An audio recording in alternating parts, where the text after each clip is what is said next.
Greetings and welcome to this edition of Positronic hypersonic. Positronic hypersonic. Positronic hypersonic. I'm Barry Peacock. I'm here to talk to you about the latest episode of Gen V. It was called Bags. And as the episode starts, Haley Miller reports that Jordan has lied about attacking Kate.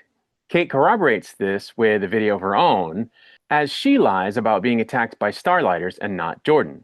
And Jordan's public image is tarnished. Jordan and Marie are called to Cypher's office, where they meet God-U's new marketing representative, Seth.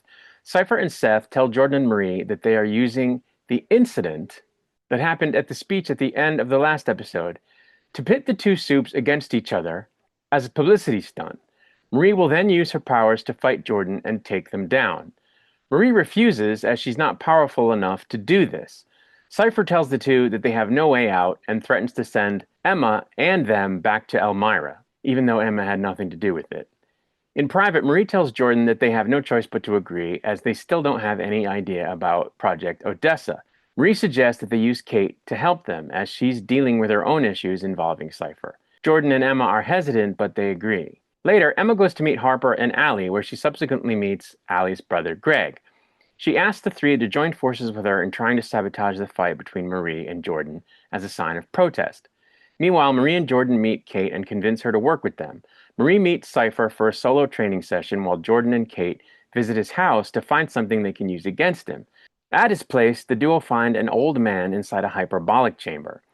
Cypher helps Marie use her powers better and asks her to make a live goat levitate. Marie fails and ends up killing the goat, but notices that Cypher does not seem to have any compound V in his system, and from this concludes that he's human and not a soup, which she tells Kate, Jordan, and Emma. Jordan and Kate reveal that Cypher is hiding a hyperbolic chamber in his house. Marie suggests that Kate use her powers on Cypher, but she reveals that she's lost her powers, so to speak, after Jordan attacked her and is no longer able to control people's minds precisely.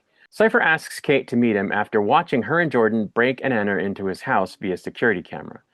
Marie asks Kate to go meet Cypher before her fight and record him confessing that he's not a soup, but a human being. Emma offers to take the camera inside the booth that Cypher's going to be sitting in.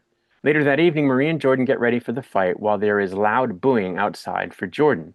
Marie tries to reassure them and tells Jordan she loves them. At the same time, Emma takes Harper, Allie, and Greg to the sewer room. Greg keeps watch while Harper and Allie turn the water faucet off to help little cricket Emma get into the sewer that leads to the toilet in the booth Cypher is in. Just as Emma walks to the end of the tunnel, the sewer room guard shows up and turns the water faucet back on. As Emma swims her way to the toilet, Allie uses her powers to make her pubic hair turn the water faucet off.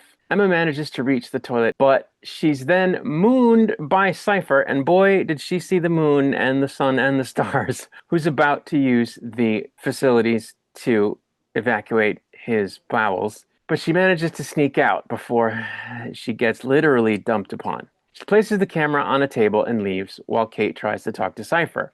Kate informs Cypher about him being a human and tries to get him to confess so that Emma and the others can record it. Marie and Jordan get inside the ring to fight, but Marie kisses them instead. The crowd boos at both Marie and Jordan when Cypher tells Kate how naive she is to believe that he has no powers. He then immediately realizes that he's being recorded and grabs the camera. He then uses the powers that he does in fact have to control Jordan all the way down in the ring, making them attack Marie. Marie tries to stop Jordan from killing her and makes them levitate in the air.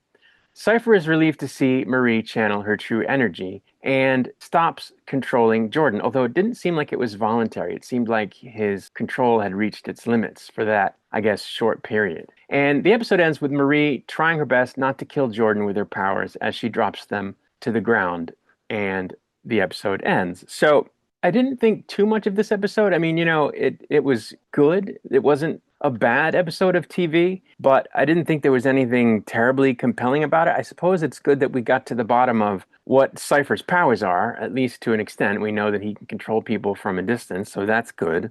We got to reveal that there's a man in a hyperbolic chamber in his house, which he says is his dad, but I suspect that it is actually Godolkin himself. So we'll have to wait and see what's true about that. As usual, there was some gore. We got to see an exploding goat. There was some sexual perversion. We got to see one of the security guards at Cypher's house become intimate with a garden gnome because Kate told him to fuck off and he heard fuck Smurf, so he grabbed the garden gnome instead because her powers are not working correctly. We got to see little Cricket climbing up and out of a toilet and almost get terribly assaulted, or actually she was assaulted by Cypher's nether region, just not his fecal matter, which I suppose is great, all things considered. So I enjoyed all of that stuff. The pubic hair thing was insane.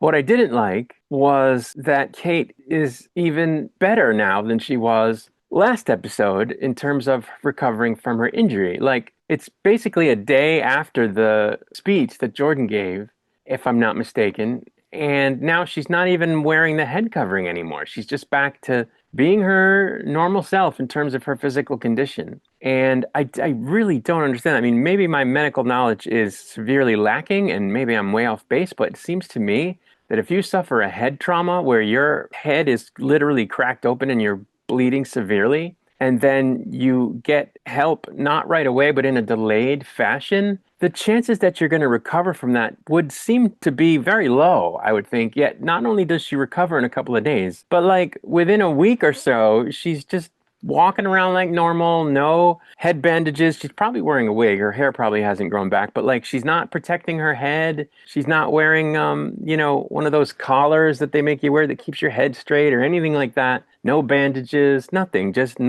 being normal after a head trauma like that. And that's insane. That's just not possible. So it really, really annoys me. I mean, if they come out and say that somehow the fact that she has powers helped with that, then okay, but they haven't said that. So it's like, seriously? It's just, I don't know.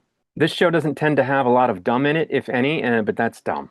And it's driving me crazy. Oh, one other thing I liked is there was no Sam in this episode. We didn't have to deal with Sam's ridiculousness in this episode. So for my money, they can keep him out of it going forward, and I'll be happy. But that's really it. We got a little bit of plot advancement. We got some gore. We got some kinky stuff. And now we're halfway through the season. I think there's 8 episodes, so we're going to get to see the next half of the season starting this coming week. But that's really it. So I'm going to get out of here. I'll be back with another video soon. Until I return, I wish you peace and long life.